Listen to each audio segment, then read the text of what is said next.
Intro, dark cinematic, धीमी और भारी आवाज। महाभारत का युद्ध धरती का सबसे भयानक युद्ध, जहां भाई ने भाई का रक्त बहाया, जहां धर्म और अधर्म आमने सामने खड़े थे। लेकिन उस युद्ध में एक ऐसा योद्धा भी था जो अकेला पूरी महाभारत का परिणाम बदल सकता था, जिसके पास थे सिर्फ 3 बाण, पर शक्ति ऐसी कि पूरी सेना पल भर में समाप्त हो सकती थी। और वही वीर आज करोड़ों भक्तों के हृदय में बसता है, खाटू श्याम बाबा के रूप में। सीन 1, बर्बरीक का जन्म। पृष्ठभूमि में महाभारत जैसा संगीत। यह कथा शुरू होती है महाबली भीम के पुत्र घटोत्कच से। घटोत्कच स्वयं अत्यंत शक्तिशाली योद्धा थे। उनकी पत्नी मोरवी ने एक तेजस्वी पुत्र को जन्म दिया, जिसका नाम रखा गया बर्बरिका। कहते हैं जन्म से ही बालक बर्बरीक के भीतर असाधारण शक्ति थी। उसकी आंखों में वीरता और हृदय में करुणा थी। वह केवल युद्ध करना नहीं चाहता था, बल्कि धर्म की रक्षा करना चाहता था। सीन 2, तपस्या और 3 बाण। बचपन से ही बर्बरीक ने अस्त्र शस्त्र की शिक्षा प्राप्त की, लेकिन उनके मन में एक ही इच्छा थी, मुझे संसार का सबसे महान योद्धा बनना है। इसलिए उन्होंने कठोर तपस्या शुरू की। घने जंगल, भयंकर वर्षा, तपती धूप, लेकिन बर्बरीक का ध्यान नहीं टूटा। अंततः उनकी तपस्या से प्रसन्न होकर प्रकट हुए शिवा। महादेव बोले, वत्स, मांगो क्या चाहते हो? बर्बरीक ने कहा, प्रभु, मुझे ऐसी शक्ति दीजिए जिससे मैं धर्म की रक्षा कर सकूं। महादेव प्रसन्न हुए और उन्हें दिए 3 दिव्य बाण। इन बाणों की शक्ति असीम थी। एक बाण लक्ष्य को चिन्हित करता, दूसरा उसका विनाश करता और तीसरा वापस तरकश में लौट आता। यही कारण था कि बर्बरीक को कहा गया 3 बाणधारी। सीन 3, मां को दिया गया वचन। समय बीता और फिर आया महाभारत युद्ध का समय। पूरा आर्यावर्त युद्ध की आग में जलने लगा। जब बर्बरीक को युद्ध का समाचार मिला तो उन्होंने अपनी माता से युद्ध में जाने की अनुमति मांगी। माता मोरवी जानती थी उनका पुत्र अजेय है। उन्होंने कहा, पुत्र, तुम युद्ध में जाओगे, लेकिन मुझे वचन दो कि तुम हमेशा हारने वाले पक्ष का साथ दोगे। बर्बरीक ने बिना सोचे वचन दे दिया।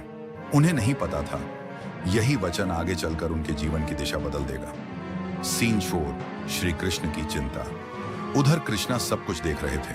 वे जानते थे यदि बर्बरीक युद्ध में उतरे तो युद्ध कभी समाप्त नहीं होगा, क्योंकि जो पक्ष कमजोर होगा बर्बरीक उसी की ओर चले जाएंगे और फिर दूसरा पक्ष कमजोर हो जाएगा, युद्ध अनंत बन जाएगा। तब श्री कृष्ण ने एक योजना बनाई। सीन 5, ब्राह्मण के वेश में श्री कृष्ण। एक दिन जब बर्बरीक युद्ध भूमि की ओर बढ़ रहे थे, तब रास्ते में उन्हें एक वृद्ध ब्राह्मण मिला। वह ब्राह्मण और कोई नहीं, स्वयं श्री कृष्ण थे। ब्राह्मण ने पूछा, हे वीर, तुम कौन हो? बर्बरीक बोले, मैं घटोत्कच पुत्र बर्बरीक हूं।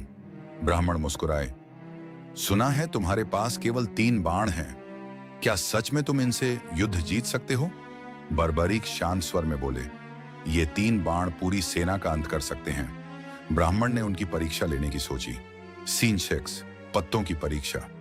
पास ही एक विशाल पीपल का वृक्ष था। ब्राह्मण बोले, यदि तुम्हारे बाण इतने शक्तिशाली हैं तो इस वृक्ष के सभी पत्तों को एक ही बाण से भेद कर दिखाओ। बर्बरीक ने आंखें बंद की, महादेव का स्मरण किया और एक बाण छोड़ दिया। बाण बिजली की गति से वृक्ष के चारों ओर घूमने लगा, एक एक पत्ता भेदता हुआ। वह अचानक श्री कृष्ण के पैरों के पास रुक गया, क्योंकि श्री कृष्ण ने एक पत्ता अपने पैर के नीचे छिपा लिया था। बर्बरीक मुस्कुराए, ब्राह्मण देव, अपने चरण हटा लीजिए, अन्यथा बाण आपके पैर को भी भेद देगा। श्री कृष्ण समझ गए यह योद्धा साधारण नहीं है। सीन 7, सबसे बड़ा दान। तब श्री कृष्ण ने पूछा, यदि मैं तुमसे दान मांगूं तो क्या दोगे?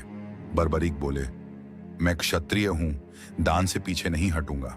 श्री कृष्ण बोले, मुझे तुम्हारा शीश चाहिए। कुछ क्षण के लिए समय जैसे रुक गया। हवा शांत हो गई, लेकिन बर्बरीक के चेहरे पर भय नहीं था। उन्होंने पूछा, आप कौन हैं? तभी श्री कृष्ण अपने वास्तविक रूप में प्रकट हुए। बर्बरीक समझ गए ये कोई साधारण ब्राह्मण नहीं, स्वयं भगवान है। उन्होंने मुस्कुराकर अपना शीश दान करने का निर्णय लिया। सीन 8, अंतिम इच्छा। शीश दान से पहले बर्बरीक ने कहा, प्रभु, मेरी एक अंतिम इच्छा है। मैं महाभारत युद्ध देखना चाहता हूं। श्री कृष्ण ने उनकी इच्छा स्वीकार की। उन्होंने बर्बरीक का शीश एक ऊंचे पर्वत पर स्थापित कर दिया, जहां से पूरा कुरुक्षेत्र दिखाई देता था। और फिर महाभारत का सबसे भयानक युद्ध शुरू हुआ। सीन 9, महाभारत का युद्ध। तेज युद्ध संगीत, धरती कांप उठी, शंख गूंज उठे, रथों की गर्जना से आकाश भर गया। एक ओर थे पांडव, दूसरी ओर कौरव।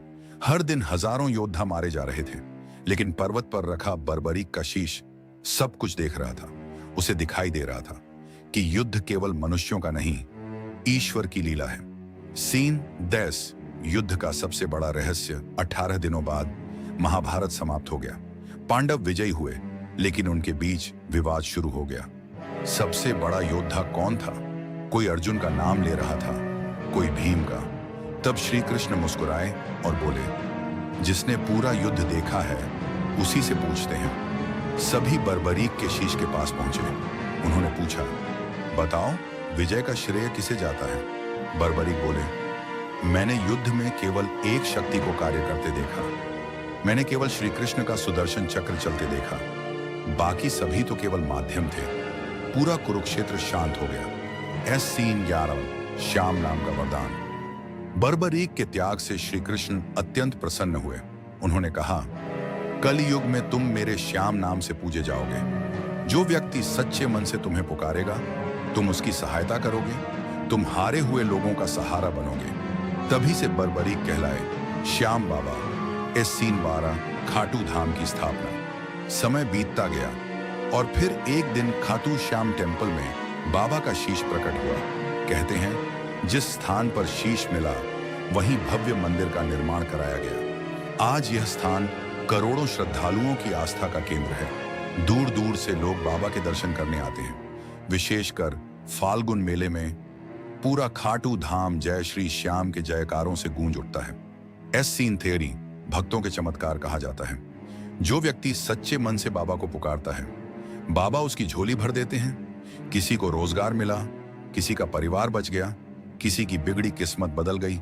इसीलिए लोग कहते हैं, हारे का सहारा बाबा श्याम हमारा। इमोशनल आउटरो, धीमा भक्ति संगीत। त्याग क्या होता है, बलिदान क्या होता है और सच्ची भक्ति क्या होती है, यह हमें खाटू श्याम बाबा सिखाते हैं।